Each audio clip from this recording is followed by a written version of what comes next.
quedas bien con este nombre porque yo creo que merece este homenaje que le estamos prestando. Hemos dado apuntes científicos, pero bueno será que entremos también en el Nikola Tesla humano, ¿no? Vamos a dar algunos apuntes de su biografía, de su personalidad. Por ejemplo, norteamericano no era, ¿no, Jesús? No, él era croata. Él nació en los Alpes en una medianoche del 9 de julio de 1856 en Croacia. Es curioso porque ya tenía... Era serbio, aunque nació en Croacia. Tiene su importancia luego histórica. No empecemos con... Vamos, serbo-croata. Sí. Aunque prácticamente toda su vida vivió en Estados Unidos. Sí. Ya tenía unos padres bastante atractivos, ¿no? Sobre todo su madre. Su padre era pastor de una iglesia local y su madre era ya conocida en la región por su inteligencia. Tenía una memoria fotográfica, algo que heredó por otra parte Tesla. Se cuenta de su madre, se decía que podía atar 3 nudos en una pestaña, una especie de proeza. Sí, algo curioso, ¿no? Tenía una habilidad y esa memoria fotográfica, ¿no? Porque era capaz de recitar de memoria miles de poemas serbios y pasajes bíblicos. Esa era su madre. Bueno, pues Nikola también tuvo una memoria fotográfica, y pues lo demostró claramente, ¿no? Y tenía algo que le ha hecho pasar no solo a la historia de la ciencia, sino a la historia de la parapsicología. Porque era una persona sensitiva. Tenía el poder de la vivencia y de la visualización. De hecho, vio a 2 personas, y él lo cuenta además, que también sirvió para descrédito. Él vio a su madre el mismo día que murió, vio su espectro, y lo contó además. Y cuando él ya estaba a punto de morir, Nikola Tesla, en 1943, en esa semana, antes de morir, dijo que había visto a su amigo Mark Twain, más o menos a Mark Twain, cuando Mark Twain ya había muerto en el 1910. Sin embargo, dice que se le apareció, pero además de una forma muy curiosa, porque él lo dijo que había visto el espectro de Mark Twain, sino que él afirmó que Mark Twain todavía seguía vivo. Es lo que dice Carlos, este hombre vivió con las grandes firmas de la época. Conocía a todos, de la economía, de la industria, de la política, fue algo fascinante. Estuvo con todo el mundo. Se lleva a decir que Mark Twain seguía vivo. Seguía vivo desde hace 33 años, o sea que supuestamente había muerto, pero se ve que realmente, porque murió en 1910, además una pequeña anécdota de Mark Twain, porque Mark Twain nació cuando vino el cometa Halley y él comentó que cuando volviera otra vez a venir después de 76 años, que fue en 1910, se iría con él, y efectivamente fue una de esas profecías que se cumplió.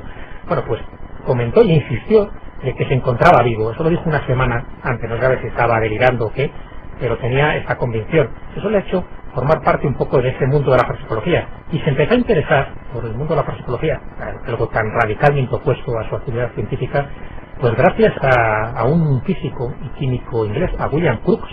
William Crookes también es muy conocido, una celebridad, porque sí que descubrió las propiedades y la estructura de los rayos catódicos. Bueno, pues en sus conversaciones, con Crookes tuvo muchísimas, es lo que le lleva a creer en la telepatía y en la vida después de la muerte. Pero aún así él era muy escéptico. Él siempre pensaba que el ser humano pues era una máquina muy sensible, pero en el fondo una máquina que se le podía sacar muchísimas posibilidades. El primer enunciado del pensamiento estropiano actual. Sí. Entonces, ya digo, ni siquiera con la aparición de su madre el día de la muerte pudo cambiar ese racionalismo, porque él evidentemente era un científico, pero esos atisbos que tuvo sobre la telepatía, sobre la precognición, sobre esas visiones de personas muertas, es lo que le hizo, pues eso, ser una persona rara, una persona muy excéntrica en la comunidad científica, que a la postre es lo que hizo que, a pesar de la cantidad de millones, muriera totalmente la miseria. Entonces, Carlos, Croacia es su natura, Norteamérica su ventura. Claro, él se va muy joven, él emigra enseguida a Estados Unidos porque se da cuenta que es donde está el futuro, es decir, no ser un visionario absoluto, estilo Julio Verne. Que sabéis que coloca a Estados Unidos como el país que lanza su cohete a la luna. Sí. Bueno, en 1884, con solamente 4 centavos, desembarca en el puerto de Nueva York y ahí, un poco de balostillo, se presenta a Thomas Alva Edison y le dice que es muy listo y que le puede ayudar. Bueno, imagínate, Edison que... Vengo a resolverte algunos problemas. Edison, que entonces era la persona más famosa de Estados Unidos porque acababa de anunciar... También muy egocéntrica. Bueno, un egocentrismo tremendo, pero claro, Edison acababa de anunciar que iba a solucionar el problema de la iluminación de las ciudades inventando algo que no utilizara gas. Al día siguiente trata la confianza del público americano en él, que se hundió la bolsa, todas las compañías de gas, casi las arruina.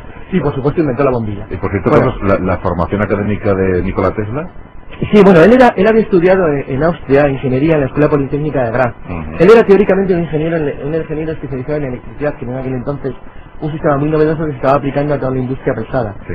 Tenía, su especialidad era la del diseño de motores y generadores. Vamos, que estaba en la vanguardia de la Claro, pero en la más absoluta. Eso, su especialidad en creación de generadores eléctricos y motores, es lo que hace que Thomas Alva Edison le coja para su equipo. Lo que pasa es que un año después conoce a una persona que en aquel entonces estaba iniciando todo un verdadero imperio, que se llamaba George Westinghouse, bien conocido, que estaba desarrollando proyectos para utilizar sistemas de difusión generalizada de la luz eléctrica. Desde 1890, él, trabajando con un amigo suyo en Colorado Springs, le convence para ayudarle a hacer lo que él llamaba una torre, en la cual quería hacer un experimento para poder demostrar que la energía eléctrica podía ser transmitida sin cables. Él construyó un aparato que permitía, ni más ni menos que iluminar 200 luces a lo largo de unas 25 millas sin que hubiera cable alguno. Y de esto, que fue tan absolutamente revolucionario en su época, le dio una fama realmente mundial. Es que todo estaba visto. Claro. Se puede imaginar todo, ¿verdad? Claro. Bueno, tanto fue así que en 1900 otro financiero, JP Morgan, también muy conocido, de la banca Morgan, fue convencido por Tesla para decir que merecía la pena invertir en un sistema de transmisión de datos a distancia sin cables que abarcara todo el planeta. Entonces, a pesar de esos 4 centavos originales... en aquel entonces él tenía un nivel de vida altísimo, muy considerada. Exacto. Todavía no había entrado en los problemas que le generó la excepción que tuvo a través de un invento que fue el intento de hacer que la energía eléctrica fuera gratuita para toda la humanidad. Eso es lo que le mata realmente. Pero vamos, sus conocimientos le granjearon la amistad y el reconocimiento de la sociedad. Hasta entonces él estaba en la cresta de la ola. JP Morgan le deja $150.000 de la época para desarrollar su invento. JP Morgan, que era de una ambición tremenda, está convencido de que Tesla le va a permitir controlar el monopolio de la energía mundial. Fíjate, chulería, nada. Tesla era chulo, pero fíjate lo que estaba a su alrededor. Sí. Es que sí, tanto con Westinghouse como con JP Morgan, él se encontraba en lo que era la posición de la cima de la pirámide, de lo que era todo el conglomerado industrial norteamericano de principios del siglo, que era de un poder y una ambición aterradora. Vamos, llegó a ser el científico mimado por los demás. Claro, ¿no? El problema está en que en 1914, cuando comienza la Primera Guerra Mundial, este es el primero de los problemas, ahora citaremos la energía gratis. Él, haciendo experimentos sobre lo que denominaba la bobina de Tesla, que era un proyecto para un artefacto capaz de lanzar rayos electromagnéticos a una enorme cantidad de distancia, él presenta un proyecto al gobierno alemán, al gobierno imperial alemán, al gobierno del Kaiser, para, utilizando lo que él llamaba la Wundercliff Tower, que era un diseño que había hecho en 1893 de un sistema de transmisión de energía eléctrica sin hilos, utilizar ese sistema para el control a distancia de naves submarinas. Naves submarinas. El imperio alemán dice que sí, pero en el año 17 Estados Unidos entra en guerra y Tesla, que es austrohúngaro al fin y al cabo de nacimiento, que ya no de nacionalidad, se ve obligado a retirar todo su apoyo a los proyectos de investigación de control eléctrico a distancia de motores, porque el gobierno norteamericano le amenaza con declararle reo de alta traición. Reo de alta traición. No sé si es oportuno ya, Jesús, hablar del famoso rayo de la muerte. Ahí viene, claro. Sí, yo creo que es oportuno. Es oportuno. Porque, que estamos dando saltos históricos en su biografía, sí, pero sí son hitos importantes. Y sin embargo, el rayo de la muerte no es lo más importante, por lo que más trascendencia tuvo, sino algo ya que ha apuntado Carlos y que después desarrollaremos, que es ese proyecto suyo de generar energía eléctrica gratuita para todo el mundo. Sí, él quería eso, era su ambición. Era su ambición, porque también él sabía que con sus inventos y sus proyectos podía destruir el mundo. Y no lo hizo de forma gratuita. Y después diremos por qué. Si luego damos datos. Por cierto, deberíamos, no sé, a lo mejor, porque todos los oyentes siempre nos relacionan a Nikola Tesla con Tunguska, ¿no? Si tuvo algo que ver con la explosión en Tunguska en 1908. Aquí la relacionado con una carta, claro. Sí, la contra Jesús. Ahí vamos. Apunta con una cosa. Hago una pequeña introducción histórica para saber cómo sus inventos va llevando un poco a este rayo de la muerte, este fatídico rayo de la muerte. Sí. En 1891, cuando todavía está con Edison y ya está a punto de enfrentarse con él, pues Tesla ni más ni menos, eso ya lo que fue, yo creo que la gota que rebasó el vaso. ¿Llegaron a las manos, como se dijo? Que yo sepa, no, vamos, sí que eran caracteres muy fuertes, pero yo creo que físicamente no llegaron. Habla de un cabreo, de una habitación con sillas volantes. Ten en cuenta que Tesla no hablaba a empresarios o inversores, hablaba de verdaderos potentados y magnates en el sentido rockefellero de la palabra. Sí. Hablaba con una gente con una JP Morgan a Edison es cuando en 1891 Tesla inventa una lámpara que usaba la misma cantidad de corriente que la de Edison, es decir, de filamento incandescente, pero que daba 20 veces más luz. No se podía soportar, ¿no? Sí. Pero cuéntanos. Bueno, pues esta lámpara, pues que es importante que ahí un poco viene lo que es el estereotipo, el proyecto de lo que era su rayo de la muerte posterior.